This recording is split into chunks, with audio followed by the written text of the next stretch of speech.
रामलाल और श्यामलाल। रामलाल गरीब और सीधा था। श्यामलाल लालची और बेईमान।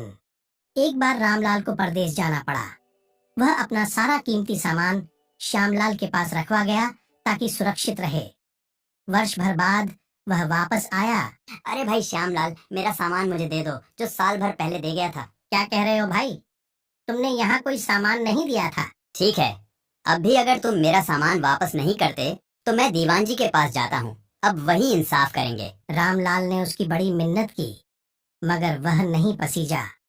अंत में दुखी होकर रामलाल बीरबल के पास पहुंचा और सारी बात बताई।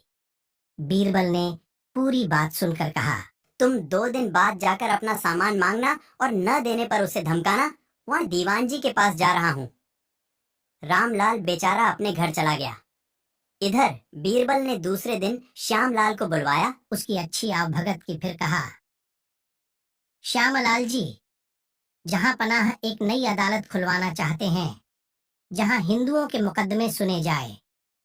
बादशाह सलामत ने मुझे उस अदालत के लिए न्यायाधीश चुनने की जिम्मेदारी सौंपी है। काफी सोचने समझने के बाद मैंने सोचा है कि क्यों ना तुम्हारा नाम बादशाह को सुझाऊं। आपने बिल्कुल ठीक सोचा है दीवान जी। श्यामलाल खुश होकर बोला, मैं तो आपको ही आदर्श मानता हूँ, इसलिए पूरी ईमानदारी से अपना कर्तव्य निभाऊंगा। ठीक है, तुम्हारी इच्छा जान ली। अब मैं जहां अपना से बात करूंगा। अब तुम जाओ। श्यामलाल खुशी खुशी वापस चला गया और सोचने लगा कि अगर मैं शहर का काजी बन गया तो मजा आ जाएगा। अभी घर पहुंचा ही था कि रामलाल आ धमका। उसने फिर अपने सामान का तगादा किया। इस बार श्यामलाल ने उसे धमका दिया, ठीक है, अब भी अगर तुम मेरा सामान वापस नहीं करते तो मैं दीवान जी के पास जाता हूँ। अब वही इंसाफ करेंगे। ले अपना सारा सामान ले जा। और फिर श्यामलाल ने उसे सारा सामान दे दिया।